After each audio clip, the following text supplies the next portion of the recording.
Hello, कैसे हैं आप सब लोग। उम्मीद है कि आप लोग ठीक होंगे। फाइनली जो वीज़ा इंटरव्यू है वो मैं दे आया हूँ।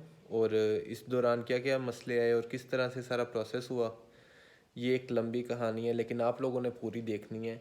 और इसमें मैं आप लोगों को डिटेल से बताऊंगा कि किस तरह से मैं गया और क्या क्या वहाँ पे होता है, और किस तरह से क्या क्या क्वेश्चंस पूछे जाते हैं, किस तरह वो आपको पजल करने की ट्राई करते हैं, और सारा प्रोसेस किस तरह से गुजरा।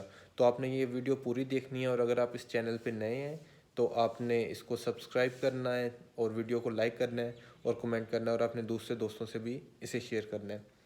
तो सबसे पहले जब मैं वीज़ा इंटरव्यू के लिए मैंने जाना था तो उससे एक दिन पहले मेरी एक जॉब इंटरव्यू था। उसके लिए मैं लाहौर चला गया, और रात को मैं इस्लामाबाद पहुंचा, अपने एक रिलेटिव्स के यहाँ ठहरा। और उन्होंने मुझे कहा कि हम सुबह तुमको ड्रॉप कर देंगे शटल सर्विस के करीब। लेकिन सुबह मैं भी लेट उठा और वो भी लेट उठे, तकरीबन आधा घंटा। और आगे प्रॉब्लम्स काफ़ी ज़्यादा थी, कुछ डॉक्यूमेंट्स भी मेरे मिसिंग थे, जिनमें से एक तो ब्लॉक अकाउंट की इन्फॉर्मेशन थी, और उसके अलावा जो मेरी डिग्रीज थी वो HEC से अटेस्टेड नहीं थी। तो मैंने फिनटिबा प्लस लिया हुआ था पैकेज में। और आपको पता है कि फिनटिबा प्लस में जो है आपको ट्रैवल इंश्योरेंस भी मिलती है, हेल्थ इंश्योरेंस भी मिलती है और ब्लॉक अकाउंट भी मिलता है। तो ये मेरी तीनों चीज़ें मिसिंग थी, और चौथी चीज़ जो थी वो अटेस्टेड नहीं थी, मेरी डिग्री और ट्रांसक्रिप्ट। तो कुछ मेरे जो डॉक्यूमेंट्स थे उनकी फ़ोटो कापीज़ भी प्रॉपर नहीं थी, यानी कि A4 80 ग्राम में नहीं थी। तो मैं बहुत ज़्यादा कंफ्यूज था, यानी कि आप समझ सकते हैं कि मैं इस तरह से गया हुआ था जिस तरह कोई नालायक बच्चा पेपर देने जाता है। मतलब कि उसके पास ना बॉल पॉइंट होती है ना कुछ होता है, और बस वो मुंह उठा के पेपर देने चला जाता है। तो कुछ इसी तरह जो है मैं अपने इंटरव्यू के लिए पहुंचा था। लेकिन बहरहाल जब मैं वहाँ पे पहुंचा तो एक फ़ोटो कापी शॉप है वहाँ पे, और उसने मुझसे पर फोटो कापी और पर प्रिंट जो है 50 रुपये चार्ज किए। लेकिन अगर वो मुझसे 500 रुपया भी चार्ज करता तो उस टाइम तो भाई मैंने देने ही देने थे। तो तकरीबन उस टाइम मेरा 500 रुपया उस पर लग गया, और टाइम भी लेट हो रहा था।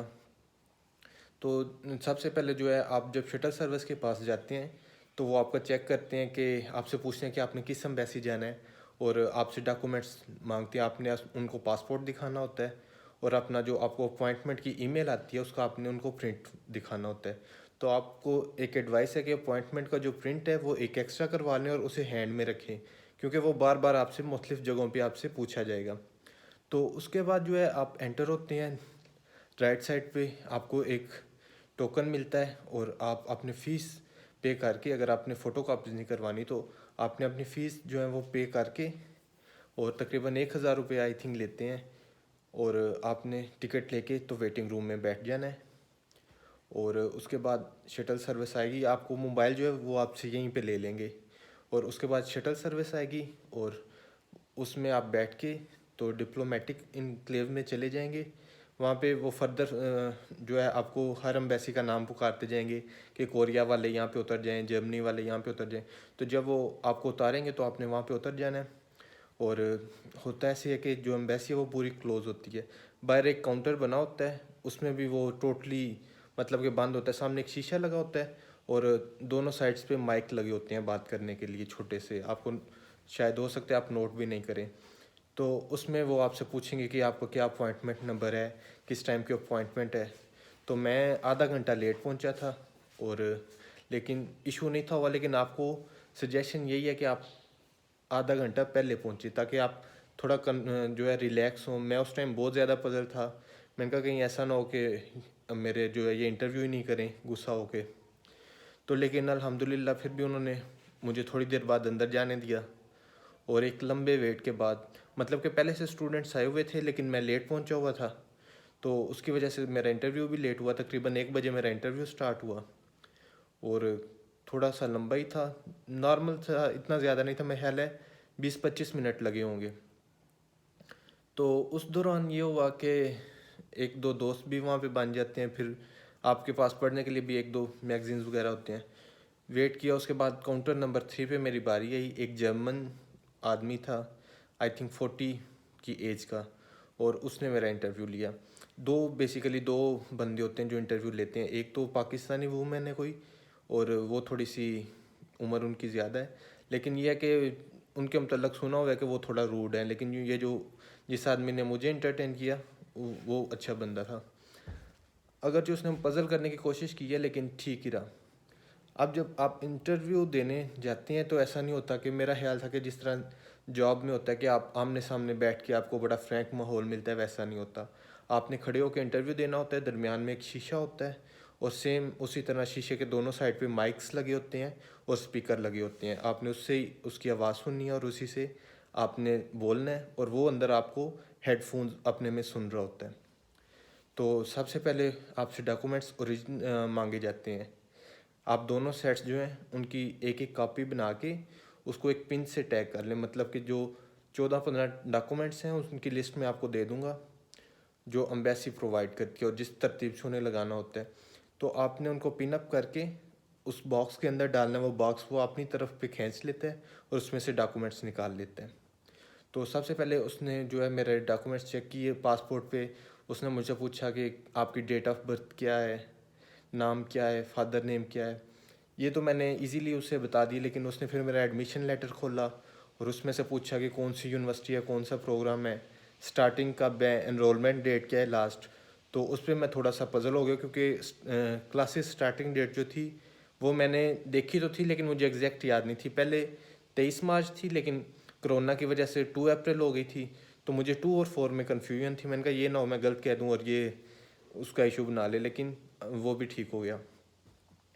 उसके बाद जो है उसने बाकी डॉक्यूमेंट्स चेक किए, जो एप्लीकेशन फॉर्म है उसको चेक किया, और उनकी कोशिश होती है कि वो आपको पज़ल करें किसी तरह से, और आप जो है मीन के थोड़ा सा नर्वस हो जाएं।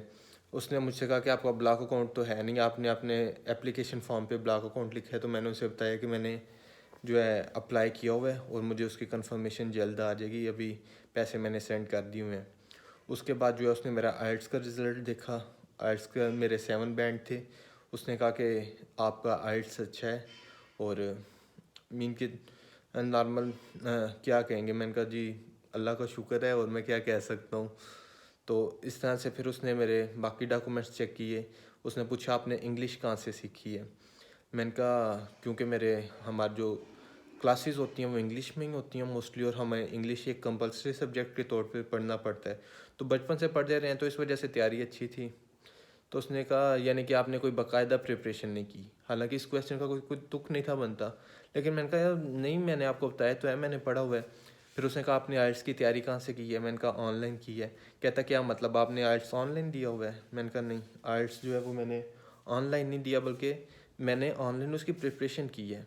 अब देखें यहाँ पे वो मुझे पज़ल करना चाह रहा था, और मैं काफ़ी हद तक पज़ल हो रहा था कि शायद ये मुझे मिसअंडरस्टैंड कर रहा है, लेकिन उसे समझ आ रही थी सारी। और आपका भाई बहुत ज़्यादा नर्वस था वहाँ पे। उसके अलावा जब आपने उनके बाद उसने मेरे डॉक्यूमेंट्स बाकी चेक किए, और उसने मेरे डिग्री के कोर्सेज़ पूछे। फिर उसने ये पूछा कि आप ये कोर्स क्यों करना चाहते हैं, स्पेसिफिकली इसी कोर्स में क्यों जाना चाहते हैं। उसका मैंने आंसर दिया। तो उसके बाद उसे उसकी जो साथ वाली थी उन्होंने किसी काम से बुला लिया। उसने मुझे एक पेपर निकाल के दिया, और उस पर उसने मुझसे 3 क्वेश्चंस पूछे कि आप जर्मनी क्यों जाना चाहते हैं, आपके फर्दर क्या प्लान्स हैं डिग्री के बाद, और आप ये कोर्स जर्मनी में ही क्यों करना चाहते हैं। तो उसके आंसर जो है लिखने के लिए उसने एक क्वेश्चन मुझसे एक्स्ट्रा भी पूछा था। वो ये था कि आपने C++ में यानी कि जो डेवलपमेंट लैंग्वेज आपको आती है, क्योंकि मैं कंप्यूटर साइंस का हूँ, तो उसने मेरे सब्जेक्ट से रिलेटेड पूछा, उसमें एक प्रोग्राम आपने लिख के देना है। तो बहरहाल अभी मैं उसे कंप्लीट कर रहा था तकरीबन। मैंने टाइम ज़्यादा लगाया क्योंकि डेवलपमेंट में मैं इतना अच्छा नहीं हूँ, तो मैंने कहा हो सकता है ये जल्दी मांग ले, और ऐसा ही हुआ। तकरीबन 8-10 मिनट के बाद मैंने 3 क्वेश्चंस पूरे कर लिए थे, लंबे से लिख लिए थे, और थोड़ा सा मैंने जो है अपना फर्दर अभी प्रोग्राम लिख रहा था। तो उसने मुझे कहा कि ठीक है आप डॉक्यूमेंट दे दें। उसके बाद उसने उसे रीड किया और दोबारा से इंटरव्यू स्टार्ट कर दिया। उसके बाद जो है उसने मुझसे यही जो क्वेश्चन हैं उसने ज़ुबानी पूछे कि आप क्यों जाना चाहते हैं। मैंने थोड़ा उसे लंबा करके बताना चाहा, मतलब कि मेरी कोशिश थी कि उसे सही डिटेल से सेटिस्फाई कर दूं, लेकिन वो जो था वो होना नहीं था, ज़ाहिर सी बात है।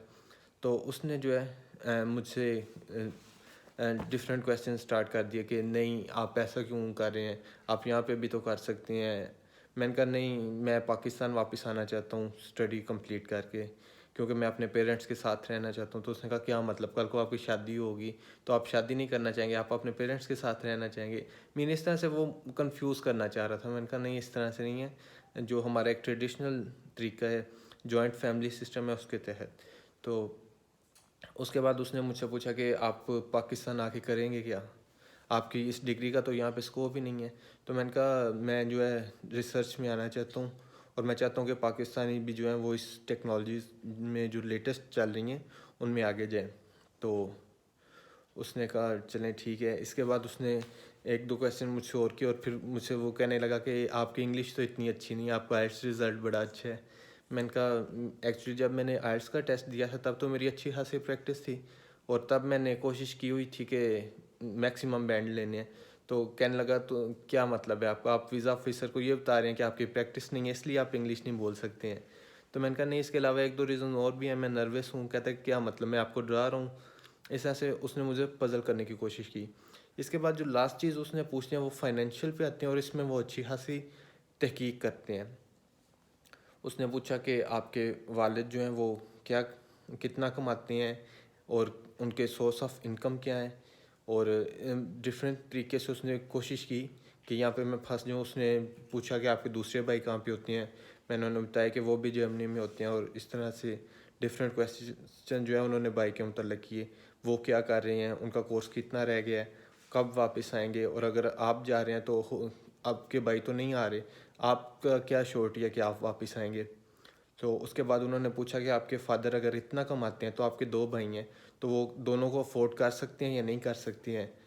तो इस तरह से डिफरेंट क्वेश्चन थे, और उनमें मैं बड़ी हद तक कंफ्यूज भी हुआ, और मुझे उस टाइम पे लगा कि मेरा वीज़ा तो गया समझो भाई, अब वीज़ा तो नहीं आने वाला जिस तरह के इसने क्वेश्चंस पूछे हैं।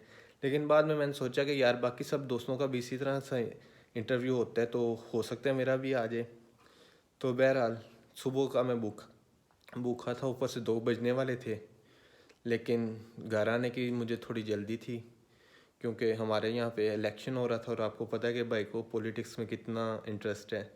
तो मैंने जो है अपना ट्रेन पकड़ी, और एक डेयरी मिल्क खाई, और सीधा अपने शहर आ गया। यहाँ पे तकरीबन मैं शाम को पहुँचा, और उसके बाद बस घर आके शूज़ चेंज किए और बाइक लेके बाहर आ गया, और वेट करना स्टार्ट कर दिया कि यार अब कब वीज़ा आता है और कब नहीं आता। तो ये स्टोरी थी, और उम्मीद है कि आप लोगों को ज़्यादा बोर नहीं किया होगा, और अगर आपको बोर किया तो फिर उसके लिए माज़रत ही की जा सकती है। बाकी इस चैनल को प्लीज़ सब्सक्राइब कीजिएगा और वीडियो को लाइक कीजिएगा। आप लोगों का बहुत बहुत शुक्रिया, और आगे फर्दर जो प्रोसेस से मैं गुज़रूँगा वो भी आपको बता दूँगा। और अगर मेरा वीज़ा आता है, जो कि अल्लाह करे कि आ जाए, और अगर नहीं आता तो वो भी आपके साथ ही होगा। और इस स्टोरी को फॉलो करने के लिए इस चैनल को सब्सक्राइब कीजिएगा। इसके अलावा एक चीज़ मैं आपको और बताना चाहता हूँ कि अगर आपको इंटरव्यू के दौरान क्या गलतियाँ नहीं करनी चाहिए और किस तरह से इंटरव्यू देना चाहिए, तो उसके लिए मैं नेक्स्ट वीडियो अपलोड करूँगा, उसे ज़रूर देखिएगा और उसे भी ज़रूर लाइक कीजिएगा। बहुत बहुत शुक्रिया।